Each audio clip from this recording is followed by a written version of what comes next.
শিক্ষার্থী বন্ধুরা নিশ্চয়ই ভালো আছো। করোনার এই সময়েও আশা করি স্বাস্থ্যবিধি মেনে তোমরা ভালোই আছো।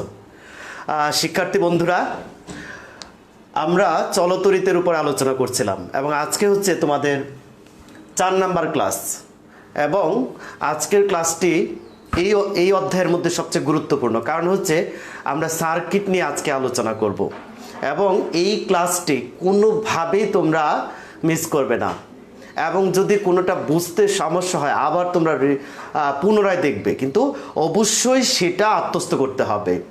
আশা করি সেটা তোমরা পারবে ইনশাল্লাহ। তো আজকে আমরা আলোচনা করবো হলো সার্কিটের উপর আলোচনা বলেছি। তো আমরা কিছু সার্কিট প্রয়োজন দেখব। প্রথমে হচ্ছে যে আমরা গত ক্লাসে দেখেছিলাম যে শ্রেণী সার্কিট অর্থাৎ সিরিজ সার্কিট এবং হচ্ছে প্যারালাল সার্কিট। এখন এই সিরিজ আর প্যারালাল যখন অনেক সময় একটা বর্তনীতেই থাকে, সেক্ষেত্রে যে ঘটনাটা ঘটে সেটাকে বলা হয় মিশ্র বর্তনী। অর্থাৎ যে বর্তনীতে শ্রেণী এবং সমান্তরালে কি থাকে, তড়িৎ উৎস বা তড়িৎ রোধ যুক্ত থাকে, সেটাকে বলা হয় মিশ্র বর্তনী। এখন যেমন আমরা একটা চিত্র আঁকি, লক্ষ্য করো, এইখানে যদি আমরা এরকম দেখি, ধরো এরকম একটা সার্কিট আমরা দেখতে পাচ্ছি, আমরা এইটাকে ধরবো প্লাস, এটা মাইনাস, এটা একটা কোষের একটা প্রান্ত ধরে নিলাম। প্রিয় শিক্ষার্থীরা, তোমরা বুঝতে পারছো যে এইটা যদি একটা কোষের ধনাত্মক প্রান্ত হয় এবং এটা যদি ঋণাত্মক প্রান্ত হয়, সেক্ষেত্রে এখানে অবশ্যই এটা হচ্ছে মিশ্র বর্তনী। এবং তোমরা দেখো এইখান থেকে প্রবাহটা আসতেছে এবং এসে এইদিকে চলে গেল এবং এইদিকে চলে গেল। তো এই যে বর্তনীটা, এইখানে একটা পথের মধ্যে একাধিক রোধ যুক্ত রয়েছে, তার মানে হচ্ছে এই দুইটা হচ্ছে শ্রেণীতে এবং এই শ্রেণীতে করার পরে এইটার সাথে এটা হচ্ছে প্যারালাল সার্কিটে, কারণ এইখানে এসে তড়িৎটা দুইটা পথে বিশ্লিষ্ট হয়েছে। তাহলে আশা করি তোমরা শ্রেণী এবং সমান্তরাল সেই জিনিসটা ধরার চেষ্টা করতে পারবে আজকে ইনশাল্লাহ। তো এবারে আমরা যদি এই বর্তনীটাকে এইভাবে আঁকি, দেখো, তাহলে কিন্তু আমরা স্পষ্ট বুঝতে পারবো যে এটা হচ্ছে কোষের একটা প্রান্ত, এটা হচ্ছে আরেকটা প্রান্ত, এবং এই দুটি রোধ, এটাকে যদি আমরা R1 এবং R2 ধরি, তাহলে এটা R1, এটা R2 এবং এটা হচ্ছে R3। স্পষ্ট বোঝা যাচ্ছে এই দুইটা হচ্ছে শ্রেণীতে এবং এটার সাথে এটা হচ্ছে সমান্তরালে। ওকে, এখন আমরা এরকম যদি হয় যে আমরা শ্রেণী এবং যদি মিশ্র বর্তনী থাকে, সেক্ষেত্রে কিন্তু স্টুডেন্টরা কনফিউশনে থাকে যে এটা যে আমরা করলাম সেই সার্কিটটাকে সত্যিকারে হলো কি না। এই যে একটা কনফিউশন, সেই কনফিউশন রেখে গণিত করা যাবে না, কারণ কনফিউশন দিয়ে গণিত কখনো শুদ্ধ হওয়ার সম্ভাবনা খুবই কম থাকে। তো যাই হোক, আমরা দেখব এখন এরকম দেখতে পারি, ধরো এই যে একটা আমরা বুঝতে পারতেছি এটা একটা বৃত্ত। তো এইখানে আমরা যদি একটা ধরে নিলাম যে ধরো এখানে একটা কোষ দিয়ে দিলাম, কোষ, এখানে একটা উৎস দিয়ে দিলাম, এখানে আরেকটা রোধ দিয়ে দিলাম, সেক্ষেত্রে অবাক হয়ে যেতে পারো যে এখানে যদি আমি একটা R1 রোধ দিলাম, R2, R3, তো এখন বলবে যে এই ক্ষেত্রে আমার এই বর্তনীটা কিসে যুক্ত রয়েছে, সেক্ষেত্রে আমি কিভাবে ক্লিয়ার হব। অনেক সময় এটা একটা সমস্যার মধ্যে থেকে যায় যে আমি এরকম একটা এলোমেলো একটা বর্তনী, অবশ্যই বলেছি যে যত বিভিন্নভাবে রোধ যুক্ত থাকুক না কেন, তুমি যদি সার্কিটটা ধরার নিয়ম যদি তুমি জেনে থাকো, তাহলে অবশ্যই সেই সার্কিট মিলতে বাধ্য হবে। তো আমি দেখি কারা যুক্ত আছো। দেখতে পাচ্ছি অর্ক যুক্ত হয়েছে, লাবিব, আবদুল্লাহ, তারপরে হচ্ছে অর্ক, সামিয়া, তাসনিম, সুপ্রিয়া বসাক, তারপর হচ্ছে টুইঙ্কেল, টুইঙ্কেল টুইঙ্কেল একটা কবিতা আমরা পড়েছি, দুর্জয়, রাবিত রহমান এবং এরা রুমানা, ইয়াসমিন এবং দেখতে পাচ্ছি তোমরা জয়েন করেছো। তো প্রিয় শিক্ষার্থীরা, এইরকম যদি একটা সার্কিট দেওয়া থাকে, সেক্ষেত্রে আমরা কিভাবে বুঝবো যে এটা প্যারালাল না হচ্ছে মিক্সড সার্কিট, না হচ্ছে যে এটা হচ্ছে শ্রেণী সার্কিট। তো সিরিজ সার্কিট কিনা এটা আমরা কিভাবে বুঝবো। এখন দেখো, আমরা ধরে নিলাম এখান থেকে তড়িৎটা যাচ্ছে, এটা হচ্ছে তড়িৎ প্রান্ত।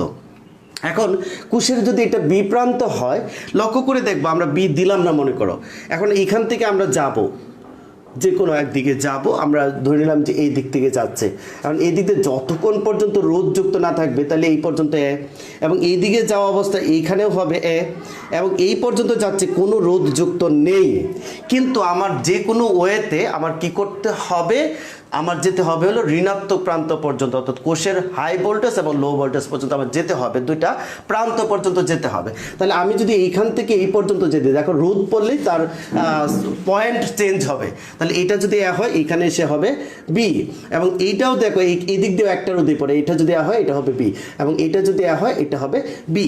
আমরা স্পষ্ট, এতক্ষণ মনে হচ্ছিল যে এটা কি সার্কিট হতে পারে সেটা কিন্তু আমরা ক্লিয়ার ছিলাম না, কিন্তু এখন লক্ষ্য করো এটা কিন্তু আমরা ক্লিয়ার হয়ে গেলাম। অর্থাৎ আমরা সমান্তরাল বর্তনীর মধ্যে পড়েছিলাম যে দুইটা সাধারণ প্রান্ত যদি থাকে সেটা হচ্ছে প্যারালাল সার্কিট।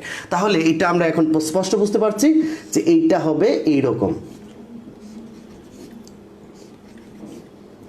দেখো তাহলে এইটা R1, এটা R2, এটা R3, এটা হলো এ প্রান্ত, এটা হলো বি প্রান্ত, কোনো কনফিউশন নেই, এটা হচ্ছে সমান্তরাল বর্তনী। ওকে, তো এবারে আসি যে অনেক সময় এইরকম যদি হয় যে আমরা সার্কিটটা বোঝার জন্য দেখো আরও কিছু আমরা দিতে পারি। ধরো এইরকম একটা জিনিস দিলাম, এটা একটা রোধ, এটা আরো, এটা হচ্ছে অবশ্যই সিরিজ সার্কিট। কিন্তু যদি এটা এরকম হয়ে যায়, ধরে নিলাম আমরা এখান থেকে একটা যদি আমরা আঁকি,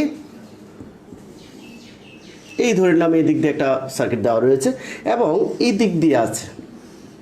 এখন কোষের যদি এটা বি প্রান্ত হয়, মনে করো এটা হচ্ছে বি প্রান্ত, এটা ধরে নিলাম হচ্ছে এ প্রান্ত, এটা কোষের প্রান্ত, এটা প্লাস, এটা হচ্ছে মাইনাস। আমরা দেখব যে যতক্ষণ পর্যন্ত রোধ যুক্ত না থাকে ততক্ষণ পর্যন্ত অবশ্যই ইলেকট্রিক পয়েন্ট একই থাকবে। তাহলে এইখান থেকে এইখানে যদি এ হয় এই পর্যন্ত হচ্ছে, কিন্তু এখানে R1 এর পর এখানে একটা রোধ যুক্ত হয়ে গেছে, তাহলে এটা যেহেতু এ, এটা হচ্ছে বি, তাহলে আমরা আরেকটা পয়েন্ট দিয়ে নিই, এইটা হলো সি। এখন দেখো আমাদের জানি যে যতক্ষণ বাধা থাকবে ততক্ষণ পর্যন্ত পয়েন্ট চেঞ্জ হয়ে যাবে, বাধা থাকলে এখানে রোধ রয়েছে কিন্তু এই দিক দিয়ে কোনো বাধা নেই, তাহলে এইটা যদি সি হয়, এটা যদি সি হয়, এই দিক দিয়ে গেলে কোনো রোধ যুক্ত হয় না, তাহলে এটাও হবে সি। ক্লিয়ার? তো এখন দেখো আবার আমরা জানি যে এইখান থেকে এই পর্যন্ত কোনো রোধ যুক্ত নেই, তাহলে এই পয়েন্টটা যদি বি হয় তাহলে অবশ্যই এই পয়েন্টটা হবে বি। আশা করি প্রিয় শিক্ষার্থীরা বুঝতে পেরেছ। এখন দেখো আমরা এই দিক দিয়েও যদি যেতে চাই, এ থেকে সি পর্যন্ত R1, সি থেকে এই যে দেখো R2 এবং বি, এবং বি থেকে R3 সি, এবং সি থেকে R4 বি। অর্থাৎ দেখো এই সি পর্যন্ত R1 রোধটি কমন প্রান্ত ছাড়া এই তিনটি রোধে একই কমন প্রান্ত রয়েছে, অর্থাৎ বি থেকে সি, বি থেকে সি, বি থেকে সি, অর্থাৎ তিনটি রোধ কমন দুটি প্রান্ত রয়েছে, অর্থাৎ বি ও সি। তাহলে প্রিয় শিক্ষার্থীরা এইটা হবে শ্রেণীতে যুক্ত এবং এই তিনটি রোধ অবশ্যই সমান্তরালে যুক্ত রয়েছে। তাহলে প্রিয় শিক্ষার্থীরা আমরা বলেছি যে রোধ যেভাবেই যুক্ত থাকুক আমি আমার নিয়মে অগ্রসর হব এবং সেক্ষেত্রে আমার গাণিতিক সমস্যার সমাধান হয়ে যাবে। ওকে, তো প্রিয় শিক্ষার্থীরা এটা তোমরা বুঝতে পেরেছো যে এইটা যদি R1 হয় এইটা হবে R2, R3, R4, তাহলে এইটার সাথে এই দুইটা হলো, এইটা হলো এই তিনটা প্যারালাল সার্কিটে রয়েছে এবং এর সাথে এটা যদি আমরা RS করি, ধরে নিলাম এটা হচ্ছে RS, তাহলে এই RS এর সাথে R1 অবশ্যই শ্রেণীতে যুক্ত। তাহলে এই রোধগুলো চারটি রোধ মিক্সড সার্কিটে যুক্ত রয়েছে। ওকে, তাহলে এবার আমরা এটা জেনে ফেললাম যে সার্কিটটা কিভাবে ধরতে হয়। আমি আবারও একটু দেখার চেষ্টা করছি আরও কেউ জয়েন করেছে কিনা। রাবিত রহমান, তারপরে হচ্ছে অর্ক, লাবিব আবদুল্লাহ, এরাই আছো। তো যারা জয়েন করেনি তাদেরকে বলবে যে আজকের ক্লাসটি খুব গুরুত্বপূর্ণ, কারণ আমি যদি বুঝিও তাহলে অনেক সময় ক্লিয়ার থাকি না, সেক্ষেত্রে অবশ্যই আমার ভালোভাবে সার্কিটগুলোকে আত্মস্থ করতে হবে। তো good going, thanks for helping. এরপর হচ্ছে অসাধারণ class sir, effective class, Labib Abdullah লিখেছ। তো বিষয়টা হচ্ছে যে আমরা দেখো আমরা গত ক্লাসে বলছি ইফেক্টিভ তখনই হবে যখন আমি যে সার্কিটটি বোঝাচ্ছি সেই সার্কিটগুলো অবশ্যই তুমি বুঝতে পারো। তো এখন দেখো আমরা আরও কিছু জিনিস বোঝানোর চেষ্টা করি। ধরো একটা কোষের মধ্যে একটা সার্কিটের মধ্যে একাধিক কোষ যুক্ত রয়েছে। আমরা তো অনেক সময় এখানে আরও রোধ যুক্ত করে দিলাম, মনে করে এখানে একটা রোধ যুক্ত করলাম, এর সাথে আরেকটা রোধ যুক্ত করলাম। প্রশ্ন হলো এটা যদি R1 R2, আমি ওইগুলোতে গেলাম না। এখন সমস্যা হলো ধরো এটা একটা রোধ, এখানে 50 ভোল্ট দেওয়া আছে, এখানে 10 ভোল্ট। প্রশ্ন হলো যে বিদ্যুৎটা তাহলে কোন দিক দিয়ে যাবে একাধিক রোধ যদি যুক্ত থাকে। দেখো দোকানের মধ্যে অনেক সময় দেখা যায় যে একসাথে অনেকগুলা কোষ যুক্ত রয়েছে, যেটাকে আমরা ব্যাটারি বলি। তো সেক্ষেত্রে বিদ্যুৎ তো অবশ্যই একদিক দিয়ে যাবে, সেটা কিভাবে আমরা নির্ধারণ করব? লক্ষ্য করে দেখব আমরা এইখানে, কারণ কি আমরা জানি যে কোষের ধনাত্মক প্রান্ত থেকে বিদ্যুৎ যায়, তাহলে এই দিক দিয়ে যাবে এটা থেকে। আবার এটা ধনাত্মক প্রান্ত, এটা ঋণাত্মক প্রান্ত এটা, তাহলে এখান থেকেও তো এইদিকে আসবে। তাহলে কি বিদ্যুৎ এইদিকে আসবে আর এইদিকে আসবে, এসে টক্কর লাগবে না। সেক্ষেত্রে কি হবে, আমি তোমাদের একটা উদাহরণ দিয়ে বুঝিয়ে নিই যে এই ক্ষেত্রে আমি কি করতে পারি। সেক্ষেত্রে আমার ইলেকট্রোমোটিভ ফোর্সটা কত হবে এবং সেটা কোন দিক দিয়ে বিদ্যুৎটা ফ্লো হবে আমরা বোঝার চেষ্টা করি। এই ক্ষেত্রে আমার যে কাজটা হবে সেক্ষেত্রে হলো, ধরো এই দিক থেকে পানি আসতেছে একসাথে 10 কেজি, আমরা তো এইভাবে দেখাচ্ছি, আর এই দিক দিয়ে পানি যাচ্ছে 20 কেজি। তাহলে কোন পানির চাপটা অবশ্যই বেশি থাকবে? একটা জায়গায় খালি একটা জায়গা ভরার জন্য, তাহলে যদি এই দিক দিয়ে 10 কেজি আসে, এদিক দিয়ে 20 কেজি যায়, তাহলে এক সময় যখন মুখোমুখি হবে তখন যার চাপ, যে পানির চাপটা বেশি হবে সেদিক দিয়ে যাওয়া শুরু করবে, অবশ্যই পানিটা এইদিকে প্রবাহিত হবে। আমরা যদি এটা এরকম ডাল আকারে দেখাতাম তাহলে আরও সহজে বুঝতে পারতে। তো বিষয়টা হলো সেখানে, যেহেতু বিদ্যুৎ এক ধরনের শক্তি বা এনার্জি, এক ধরনের প্রেশার সঞ্চয় করে, সেক্ষেত্রে এইটার যেহেতু এনার্জিটা বেশি, তাহলে সেক্ষেত্রে এইটা যেদিকে বিদ্যুৎটা যাচ্ছে সেদিকে বিদ্যুতের ফ্লো হবে। তার মানে আমরা বুঝতে পারছি যে সার্কিটের প্রবাহটা হবে এই দিক থেকে এই দিকে। ওকে, তাহলে সেক্ষেত্রে এনার্জিটা হবে, ইলেকট্রোমোটিভ ফোর্সটা হবে 50 যোগ 10 ভোল্ট, অর্থাৎ 60 ভোল্ট হবে এই কোষের মোট ইলেকট্রোমোটিভ ফোর্স। তো প্রিয় শিক্ষার্থীরা, আর এটার যদি বিপরীত থাকে, সেক্ষেত্রে যদি এইদিকে মাইনাস প্রান্ত হতো, এইদিকে প্লাস প্রান্ত হতো, তাহলে এই 50 থেকে 10 আমাদের কি করতে হতো, বিয়োগ করতে হতো। প্রিয় শিক্ষার্থীরা, আশা করি একাধিক কোষযুক্ত যদি সার্কিটও থাকে সেক্ষেত্রে তোমরা এটা ইনশাল্লাহ পারবে। তো এবারে আমরা একটু গণিত দেখানোর চেষ্টা করি। ধরো এরকম একটা সার্কিট দেওয়া রয়েছে, আমরা এদিক দিয়ে দিই, আমরা দেখতে পাচ্ছি এরকম একটা সার্কিট দেওয়া রয়েছে। মনে কর তোমার একটা আসলো যে এটা একটা সার্কিট, এবং এরকম একটা সার্কিট প্লাস মাইনাস। এখানে আমরা দেখতে পাচ্ছি যে 50 ভোল্ট, আর এই অভ্যন্তরীণ রোধ সম্পর্কে আমরা বলেছিলাম, এবং এই ধনাত্মক প্রান্ত থেকে বিদ্যুৎটা ঋণাত্মক প্রান্তে যাচ্ছে, এইটা প্রবাহটাকে ধরে নিলাম হলো আই। এখন এই যে রোধ, এটা হলো R1, এটা হলো R2, এটা R3, এটা হলো R4, এবং এই রোধটাকে ধরে নিলাম R5। এখন প্রিয় শিক্ষার্থীরা, এই ক্ষেত্রে যদি আমরা ধরে নিলাম যে এইটার রোধের মান হচ্ছে 15 ওহম, এবং এটাকে যদি আমরা 5 ওহম ধরি, এবং এই প্রবাহটাকে ধরে নিলাম I1, I2 এবং I3 যদি হয়, কারণ দেখো প্রবাহটা এসে বিশ্লিষ্ট হয়েছে। এবং এখন আমরা বোঝার চেষ্টা করব যে এখানে প্রশ্ন আসলে 1 নম্বর হলো RS ইকুয়াল টু হোয়াট, 2 নম্বর হলো দেখাও যে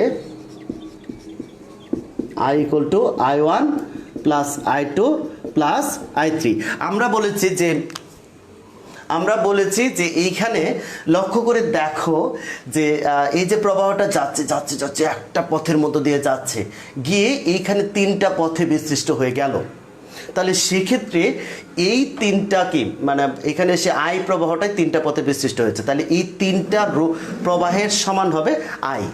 তাহলে এটা আমার প্রমাণ করতে হবে, কারণ আমরা জানি সমান্তরালে যখন কোনো তড়িৎ উৎসযুক্ত থাকে সেখানে প্রবাহটা বিশ্লিষ্ট হয়ে যায়, কিন্তু শ্রেণীতে যতক্ষণ থাকে প্রবাহ সার্কিটের সমান প্রবাহই থাকে। তো এখন দেখো আমরা বুঝতে পারছি যে এখান থেকে প্রবাহটা এই 3টা হচ্ছে কিসে যুক্ত রয়েছে, সমান্তরালে প্যারালাল সার্কিটে রোধ যুক্ত রয়েছে। তাহলে এই ক্ষেত্রে আমরা লিখতে পারি 1/RP 1/R2 1/R3 1/R5। প্রিয় শিক্ষার্থীরা, আমরা অবশ্যই সংক্ষিপ্ত করার চেষ্টা করব। এখানে হচ্ছে 15 15 এবং 15। তোমরা জানো যে নিচে এগুলো ওহম যদি উপরে ওঠে তাহলে হয়ে যাবে পার ওহম।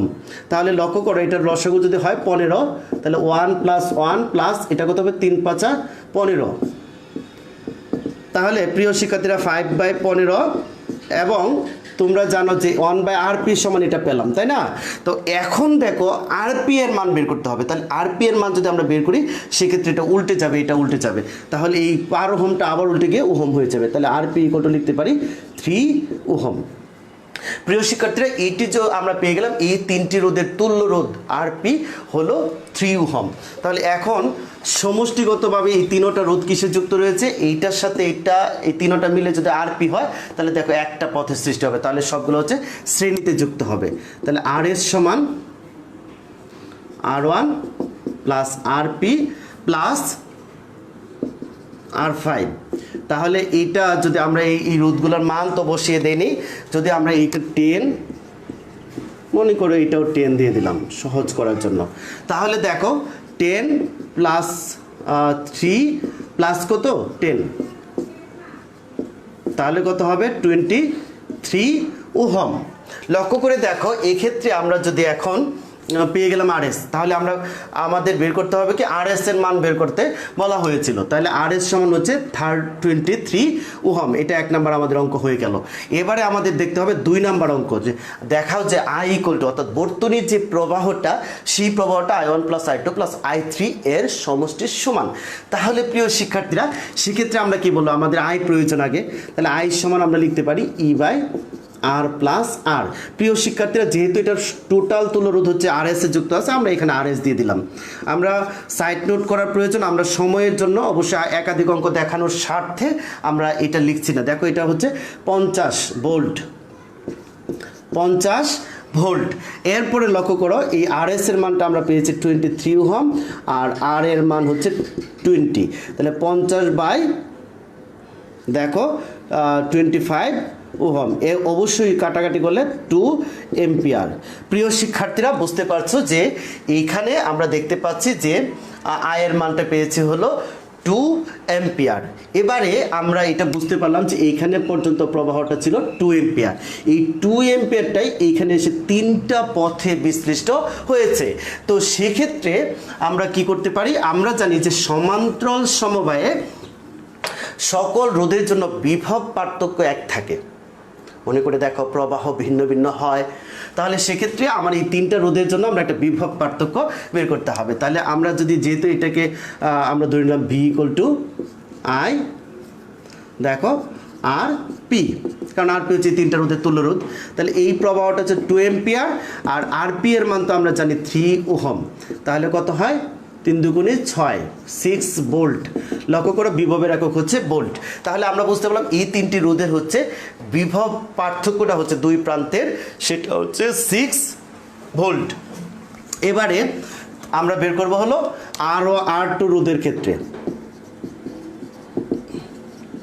R2 রোধের ক্ষেত্রে যে প্রবাহটা সেটা বের করব, কিন্তু এটার জন্য আমরা একটা ওহমের সূত্র ব্যবহার করব, V = IR। এখন দেখো R2 রোধের জন্য বিভব তো সবগুলোর জন্য একই, কিন্তু প্রবাহটা ধরেছে হলো I1। দেখো I1 দেওয়া আছে আর রোধ হলো R2। তাহলে প্রিয় শিক্ষার্থীরা, I1 সমান কি হবে V/R2। তাহলে V এর মান তো আমরা পেয়েছি 6 ভোল্ট এবং R2 এর মান হচ্ছে 15। আমার মনে হয় এটা যদি কাটাকাটি করা যায় তাহলে যে মানটা আসবে আমরা একটু দেখতে পারি। এরপরে সেম ভাবে তোমরা I2 বের করবে, V/R3। সেম ভাবে I3 সমান হবে V/R4। এখন প্রিয় শিক্ষার্থীরা, এই মানগুলো তোমরা বসিয়ে নিবে। এটা হচ্ছে 6 ভোল্ট এবং এটাও 15 এবং এটা হচ্ছে 6 ভোল্ট। তোমরা আনসার দিতে পারলে আমি খুশি হব। দেখো, এটা হচ্ছে 6 ভোল্ট এবং এটা হচ্ছে 5 ওহম। প্রিয় শিক্ষার্থীরা, যে কাজটি আমরা I1, I2, I3 পেয়ে গেলাম, এবারে আমাদের যে কাজটা করতে হবে, যেহেতু দেখানো বলা হচ্ছে, তাহলে আমরা কি লিখব, I1 + I2 + I3। প্রিয় শিক্ষার্থীরা, এই মানগুলো বসাবো, বসানোর পরে যে মানটা আসবে সেটা I এর সমান। তাহলে লিখতে পারি = I। তাহলে অর্থাৎ পরে লিখবো যে I = I1 + I2 + I3। দেখি আমরা কেউ কোনো আনসার দিতে পেরেছ কি না। তাহলে যাই হোক, রাবিত, তারপরে হচ্ছে আয়ুষ রয়, খুবই ভালো ক্লাস। আতিয়া কানম, খানম, আতিয়া খানম, পরে হচ্ছে লাবিব আবদুল্লাহ, তোমরা ক্লাস দেখছো। তো বিষয়টা হচ্ছে যে আমরা আশা করি এই অঙ্কটি পারবো। এবারে আমরা পরবর্তী অঙ্কে চলে যাই। দেখো সার্কিট আমরা যদি বুঝতে পারি, সার্কিটে কিছু পয়েন্ট অর্থাৎ বিভব পার্থক্য বিন্দু এইগুলো নির্ণয় করাটা আমরা জানবো। এখন আমরা দেখব একটা সার্কিট অঙ্কন করি। মনে করে একটা সার্কিট, এটা একটা সার্কিট অঙ্কন করার চেষ্টা করছি। তো এবারে মনে করে এরকম একটা রোধ দেওয়া রয়েছে এবং এইরকম আরেকটি রোধ দেওয়া আছে। তো এবারে এখানে প্লাস এবং মাইনাস, প্রিয় শিক্ষার্থীরা এটা ধরে নিলাম হলো 6 ভোল্ট এবং এই রোধের মানটা হচ্ছে 6 ওহম, এই রোধের মানটা আমরা ধরে নিলাম 6 ওহম। এবার এটা R1, এটা ধরে নিলাম R2। এখন আমরা একটু পয়েন্ট বিন্দু বসানোর চেষ্টা করব। তাহলে এই বিন্দুটা যদি A হয়, দেখো আমরা এইখানে যেহেতু রোধ যুক্ত রয়েছে এইটা হবে B।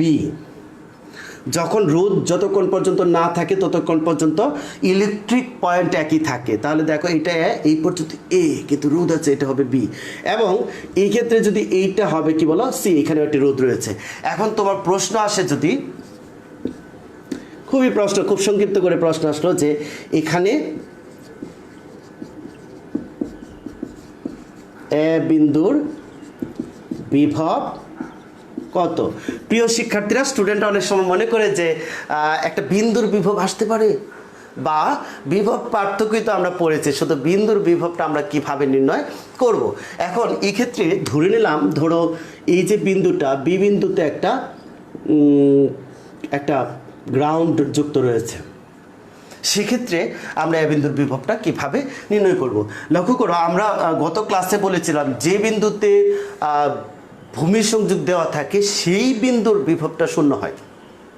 আমি আবার বলছি, যে বিন্দুতে ভূসংযোগ দেওয়া থাকে, অর্থাৎ ভূসংযোগ দেওয়া যেখানে থাকবে সেই বিন্দুর বিভব শূন্য হবে।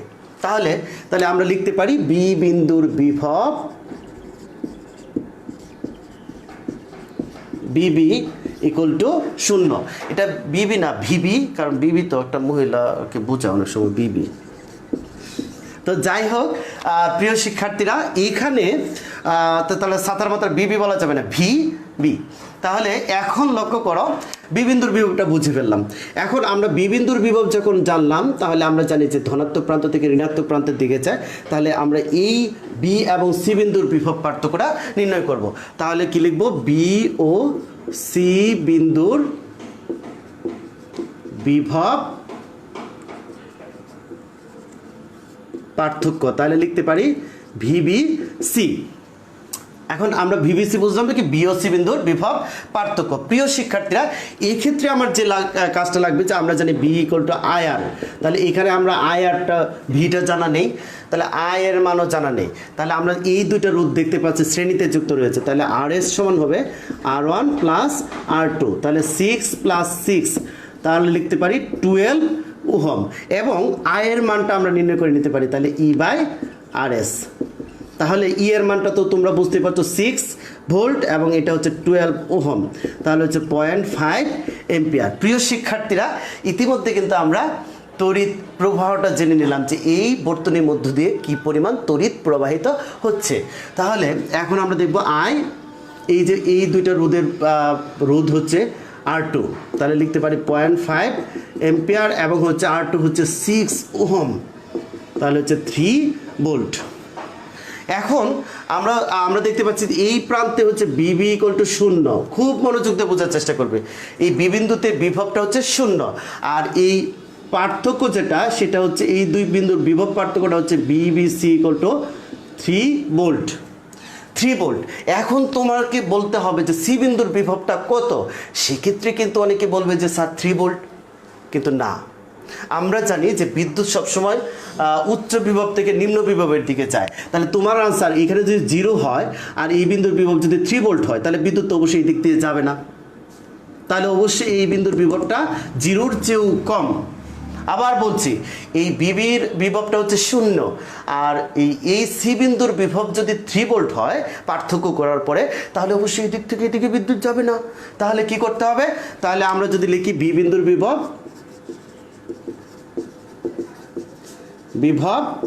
ভিবি ইকুয়াল টু 0 - 3 ভোল্ট, অর্থাৎ এই 3টা হচ্ছে ছোট, প্লাস মাইনাস হবে এটা, তাহলে কত হবে? -3 ভোল্ট। তাহলে এখন আমরা একটু দেখার চেষ্টা করব, যেহেতু সি বিন্দুর বিভব হচ্ছে 0, তাহলে মানে সি বিন্দুর বিভবটা আমরা পেলাম 3 ভোল্ট। এবার দেখো আমরা চাচ্ছি হলো এ বিন্দুর বিভব। কি একটা ঝামেলা, এইখান থেকে এই পর্যন্ত যতক্ষণ পর্যন্ত রোধ নেই ততক্ষণ পর্যন্ত 3 ভোল্টই থাকবে। এখন এই মাইনাস প্রান্তের বিভব হচ্ছে 3 ভোল্ট। একটু মনোযোগ দিয়ে বোঝার চেষ্টা করো। মাইনাস যে অর্থাৎ কোষের ঋণাত্মক প্রান্তের বিভবটা হচ্ছে 3 ভোল্ট, তাহলে এ প্রান্তের বিভবটা, এই দুইটার পার্থক্য হচ্ছে 6 ভোল্ট। আমি আবার বুঝিয়ে ফেলছি, দুইটা কোষের প্লাস মাইনাস প্রান্তের বিভব পার্থক্য হচ্ছে 3 ভোল্ট, আর এইটা যদি 3 ভোল্ট হয় তাহলে সেক্ষেত্রে এ বিন্দুর বিভবটা কত হবে? আমরা যদি এই মাইনাস প্রান্ত থেকে কোষের ধনাত্মক প্রান্তের দিকে আসতে চাই, তাহলে কোষের বিভব এই বিভব থেকে যোগ হয় সবসময়। আমি আবার বলছি, কোষের মাইনাস প্রান্ত থেকে যদি প্লাস প্রান্তের দিকে আসতে চাই, তাহলে কোষের বিভব কী করতে হয়? যোগ করতে হয়। তাহলে আমরা লিখতে পারি এ বিন্দুর বিভব, তাহলে আমরা লিখতে পারি ভি এ সমান হচ্ছে 6, দেখো -3b, এটা হচ্ছে -3b প্লাস 6 ভোল্ট, তাহলে কত হবে? 3 ভোল্ট, অর্থাৎ এই এ প্রান্তের বিভবটা হচ্ছে 3 ভোল্ট। প্রিয় শিক্ষার্থীরা, এই যে অঙ্কটি, একটি অঙ্ক যদি তোমরা বুঝতে পারো, তাহলে এই রকম যত ধরনের অঙ্ক আসবে সেই অঙ্কগুলো তোমরা অবশ্যই সলভ করতে পারবে। তাই আমার কথা হলো যে তুমি যে অঙ্কটিকে করবে সেই অঙ্কটি অবশ্যই 100% বুঝে করতে হবে। তা আমি আবার দেখব কারা যুক্ত রয়েছে। দেখতে পাচ্ছি যে আবার লাবিব আবদুল্লাহ, তারপরে হচ্ছে আতিয়া খানম, তারপর সামিয়া তাসনিম, তারপরে হচ্ছে আকরাম মিয়া, সুলতানা রাজিয়া, আহমেদ হোসেন, তারপরে হচ্ছে জান্নাতুল জ্যোতি, তারপর হচ্ছে রেখা। তো আমরা আশা করি হিতৈষী, মানে ভেরি ওয়ান্ডারফুল ক্লাস হিতৈষী। ও আচ্ছা, তাই যাই হোক, আমরা বুঝতে পারলাম যে এখানে কিভাবে এটি এসেছে। তো এবারে আমরা আরেকটা বর্তনী যদি একই ধরনের করার চেষ্টা করি, সেক্ষেত্রে আমরা কিভাবে সলভ করতে পারি। দেখো,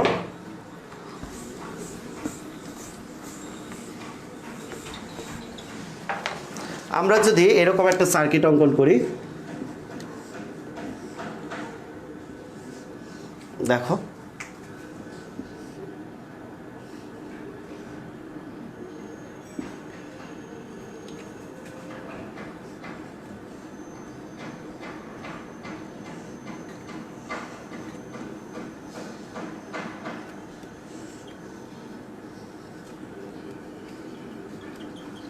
সময়ের প্রয়োজন, তো আমি খুব দ্রুত আঁকার চেষ্টা করছি।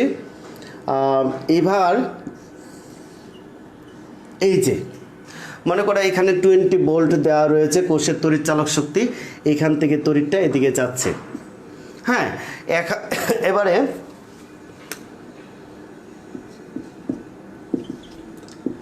এইগুলো কতগুলো আমি প্রান্ত বসালাম, এটাকে ধরে নিলাম R1, এটা হচ্ছে R3, R2, R4, বিন্দুগুলো ধরে নিলাম।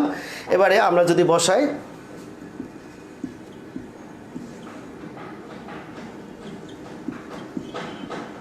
মনে করে এখানে দিলাম হলো 1 ওহম, আর এখানে দিলাম 5 ওহম।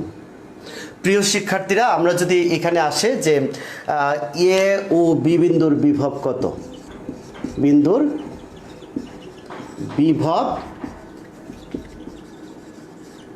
পার্থক্য কত, খুবই ইম্পর্টেন্ট অঙ্ক। দেখো এখান থেকে প্রবাহটা যাচ্ছে, গিয়ে এই পথে আরেক পথে বিসৃষ্ট হয়ে গেল। খুবই সহজ জিনিস। এই পথে এসে দুইটা পথ, যতক্ষণ আমার আঙুলে একটা চলছে দেখো ততক্ষণ পর্যন্ত সিরিজ, আর যখন এসে আমার অবশ্যই দুটি আঙুলে বিভক্ত হয়ে গেল, সেই দুটো আঙুলের মধ্যেই বলতে পারবো যে এখানে প্রবাহ এসে বিসৃষ্ট হয়েছে এবং দুইটা পথের সৃষ্টি হয়েছে, সমান্তরালে রয়েছে।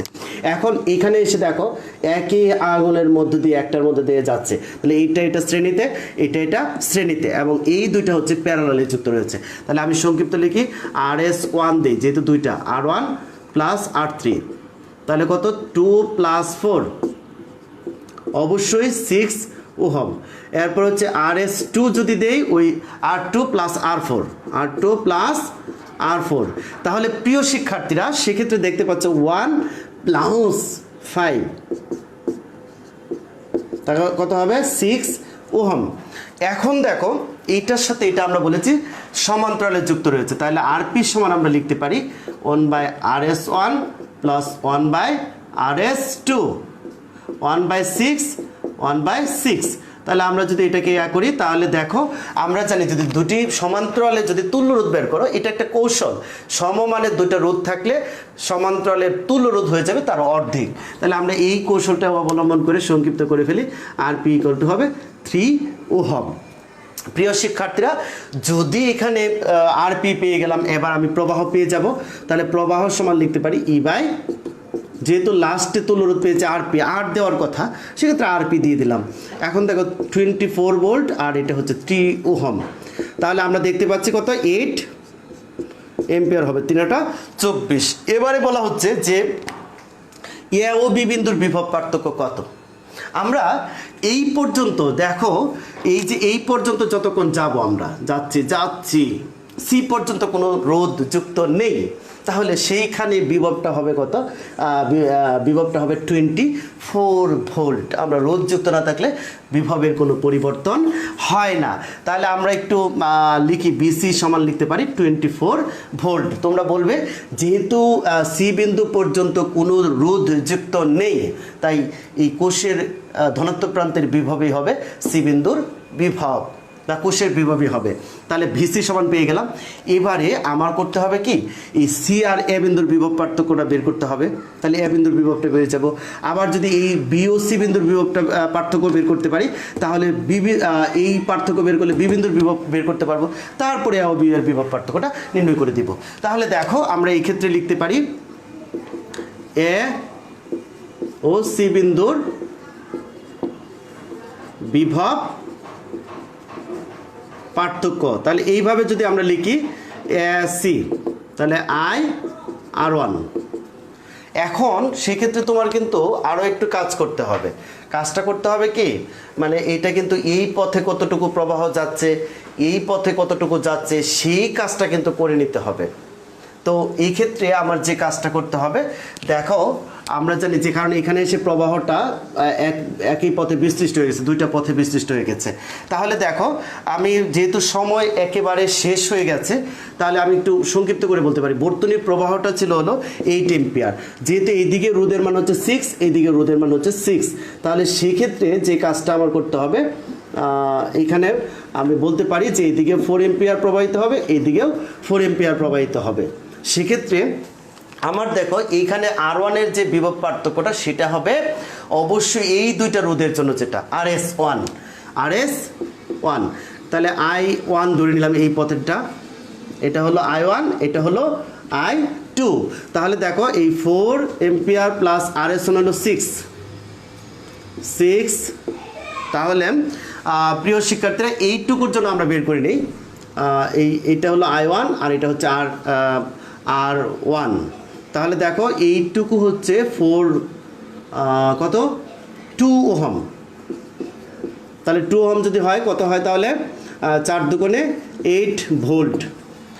এবারে এখন দেখো আমরা সবসময় এইদিকে আঁকার চেষ্টা করি, এইদিকে কত হয় আমরা দেখি যে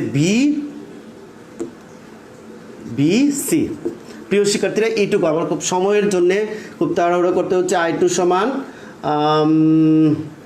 R2, এটা 4 এবং এটা হচ্ছে 4,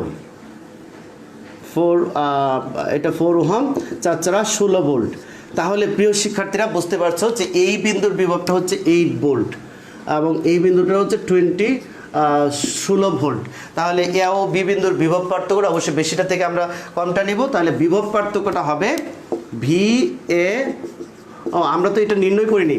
দেখো এ প্রান্তের বিভবটা হবে, এ প্রান্তের বিভব এইটুকুর পার্থক্য আমরা পেয়েছি হচ্ছে কত 8 ভোল্ট। তাহলে এইখানে হচ্ছে কত 24। তাহলে স্পষ্ট বোঝা যাচ্ছে হচ্ছে 24 মাইনাস যত তাড়াহুড়ো করা যায় আর কি এত, এটা হচ্ছে 16 ভোল্ট। আর ওই বি আমার বিটা বের করতে হবে, এটা ছিল হলো কত 16, অর্থাৎ 24 মাইনাস 16, অর্থাৎ এখানে দেখতে পাচ্ছি 8 ভোল্ট। তাহলে আমরা স্পষ্ট পেয়ে যাব যে এই বিন্দুর বিভবটা হচ্ছে কত পেলাম 16, আর এই বিন্দুটা পেলাম 8। তাহলে প্রিয় শিক্ষার্থীরা তোমরা এ ও বি এর বিভব পার্থক্যটা অবশ্যই পারবে। ভি এ বি 16 মাইনাস 8 অর্থাৎ 8 ভোল্ট। প্রিয় শিক্ষার্থীরা খুবই সময় স্বল্প, তোমরা যারা আমাকে চেনো তোমরা জানো যে আমি একটা অধ্যায়ের উপরে ক্লাসে সাধারণত 8 থেকে 10টি ক্লাস করিয়ে থাকি, আর সেটা হচ্ছে 1 ঘন্টার মধ্যে। কিন্তু হচ্ছে এখানে আমাদের 3-4টা ক্লাসের মধ্যে অধ্যায়টা শেষ করতে হয়, এবং সেইখানে আবার সব কিছু আলোচনা করার সম্ভব অনেক সময় হয় না বা বিশ্লেষণ করা সম্ভব হয় না। তো প্রিয় শিক্ষার্থীরা তারপরেও তোমরা চেষ্টা করবে যে এখানে যে ক্লাসে নেক না কেন, যে টিচারের ক্লাস নেক না কেন, ক্লাসগুলো ভালোভাবে ফলো করবে। ফলো করলে অবশ্যই সেখান থেকে তোমরা কাঙ্ক্ষিত ফলাফলটা পেতে পারবে। ইনশাআল্লাহ ভালো থাকো, সবাই সুস্থ থাকো, সুন্দর থাকো। ওকে, খুদা হাফেজ।